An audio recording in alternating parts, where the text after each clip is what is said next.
ኢሳያስ አፈወርቂ የውጭ ኃይሎችን ኮነኑ። የኢትዮጵያ የባህር በር ጥያቄ ከቀላል የፖለቲካ ፍላጎት እጅግ የገዘፈ ነው። እኒህንና ሌሎች ዜናዎችን ይዘን ቀርበናል። እስከ ዜናችን ፍጻሜ ድረስ አብራችሁን ቆዩ። ያላችሁን ሀሳብ አስተያየት ኮመንት ላይ በማስፈር ሳብስክራይብ፣ ሼር እና ላይክ በማድረግ ቤተሰብ ይሁኑ። የቀይ ባህር ደህንነት ለኢትዮጵያ ስትራቴጂካዊ ግዴታ።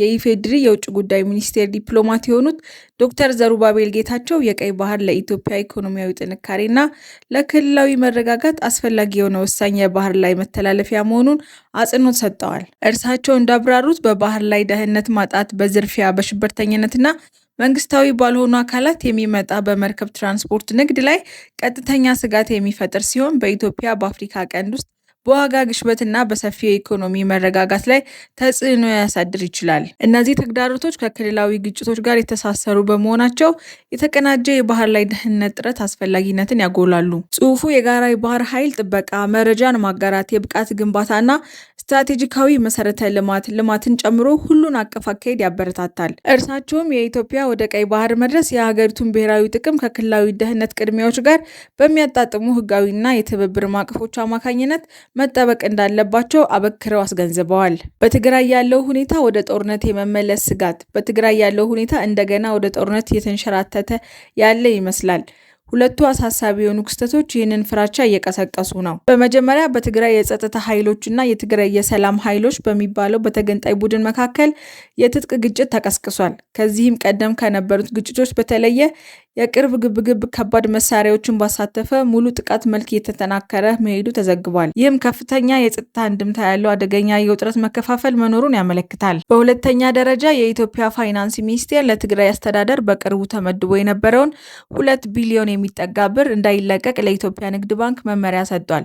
ይህ እርምጃ አስተዳደራዊ መልክ ባሻገር ክልሉን የበለጠ ሊያረጋጋና በፌዴራልና በክልል መካከል ያለውን መተማመን ሊያሳጣ የሚችል እንደ ኢኮኖሚ ማስገደድ ተግባር ተቆጥሯል። እነዚህ ክስተቶች እየተፈጠሩ ያሉት በኤርትራና በኢትዮጵያ መካከል ባለው ሰፋ ያለ ወታደራዊ ንግግር ከባቢ አየር ውስጥ ሲሆን ሁለቱም መንግስታት ጠላትነት የተሞላበትን ትርክታቸውን እየተለዋወጡና ለጦርነት ዝግጁ የሚያደርጉት ፕሮፓጋንዳዎችን እያሰሙ ነው። በአሳዛኝ ሁኔታ የትግራይ አመራር ክፍሎች ከቀድሞ ጦርነት አስከፊ ድርጊታቸው ጋር በአብዛኛው ከተያያዘችው ኤርትራ ጋር መጣጣም እየፈለጉ መሆናቸውን የሚያሳዩ እየጨመሩ ያሉ ምልክቶች አሉ። የውስጥ መከፋፈል፣ የፌዴራል ኢኮኖሚያዊ ጫናና የታደሰ የድንበር ተሻጋሪ ውጥረት መጋጠም በፍጥነት መጠነ ሰፊ ግጭት ሊያስነሳ የሚችል ተለዋጭ ሁኔታን ይፈጥራል። ክልሉ ወሳኝ በሆነ መስቀለኛ መንገድ ላይ የቆመ ሲሆን በቀጣይ ቀናት የሚደረጉ ውሳኔዎች የትግራይ ወደ ሌላ አውዳሚ ጦርነት ትገባ ይሆን ወይስ ወደ መረጋጋት ጎዳና ታገኛለች የሚለውን ሊወስኑ ይችላሉ።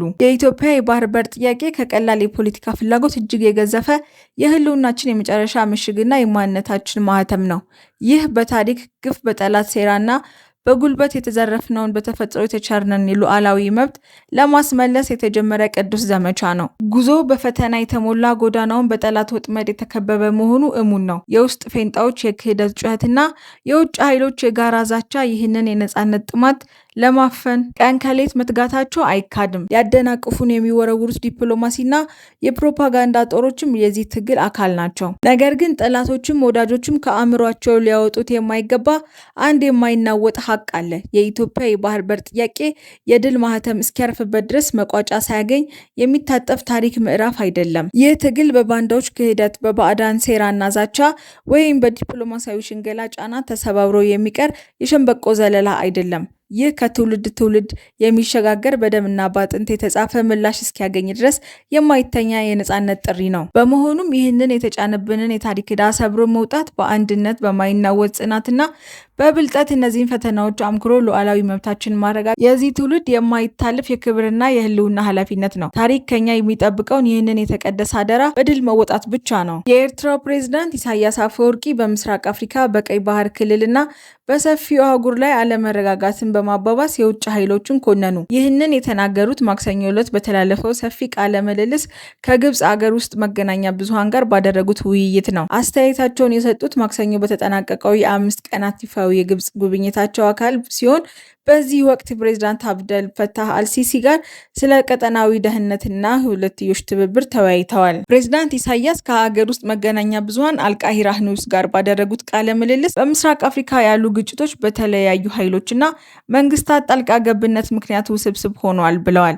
ሶማሌ፣ ኢትዮጵያና ደቡብ ሱዳን በመጥቀስ እነዚህ ሀገሮች ያሉ አለመረጋጋት የውስጥ ብቻ ሳይሆን ቀጠናዊ አልፎ ተርፎም ዓለም አቀፍ ጉዳይ ነው ሲሉ ተከራክረዋል። ሶማሊያ 3300 ኪሎ ሜትር የባህር ዳርቻ ያላት ሀገር ስትሆን በዚህ ስልታዊ አቋም ላይ ያለውን ይህንን የባህር ዳርቻ ርዝመት አገሪቱ ሰላም ነስቷታል። የሶማሊያ ችግር የውስጥ ጉዳይ ብቻ ሳይሆን ቀጠናዊና ዓለም አቀፋዊ ጉዳይ ነው ብለዋል። ወደ ኢትዮጵያና ወደ ደቡብ ሱዳን ሲዞሩ ኢሳያስ ባለፉት 30 ዓመታት የተመለከትነው የብሔር ክፍፍል፣ የብሔር መከፋፈልና አለመረጋጋት ነው። ከሱዳን የተገነጠለችው ደቡብ ሱዳን እርስ በርስ ጦርነት የምትሰቃይ ያልተረጋጋች ሀገር ሆናለች ሲሉ አስተያየታቸውን ሰጥተዋል። በባህር ላይ ደህንነት ኢሳያስ የቀይ ባህር ሀገሮች የራሳቸውን ውሃ ባለቤትነት መውሰድ እንዳለባቸው በድጋሚ አረጋግጠዋል። የዚህ ቀጠና ሀገራት ይህንን ዓለም አቀፍ የውሃ መስመር የማስጠበቅ ኃላፊነታቸውን መወጣት አለባቸው ብለዋል። የኢትዮጵያ ብሔራዊ ባንክ ገዢ ክቡር ዶክተር ኢዮብ ተካልኝና የገንዘብ ሚኒስትሩ ክቡር አቶ አህመድ ሺዴ በሩሲያ ፌዴሬሽን የኢኮኖሚ ልማት ሚኒስቴር ክቡር ሚኒስቴር ማክሲም በሚመራው የሩሲያ ልዑካን ጋር ከፍተኛ ደረጃ ያለው ስብሰባ አድርገዋል። ውይይቱ በሁለት ሀገራት መካከል ያለውን የሁለትዮሽ ኢኮኖሚያዊና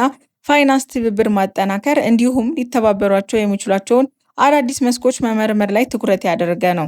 ውድ ቤተሰቦቻችን ለዛሬ ያዝንላችሁ ርዕሰ ጉዳዮች እዚህ ላይ ቋጨን። ሰብስክራይብ፣ ላይክ፣ ሼር እና ኮሜንት በማድረግ ለቻናላችን ድጋፋችሁን መግለጽ እንዳትዘነጉ እያልን ከሌሎች መረጃዎች ጋር እስክንገናኝ ድረስ ቸር ያሰማን። ሰላም ቆዩልን።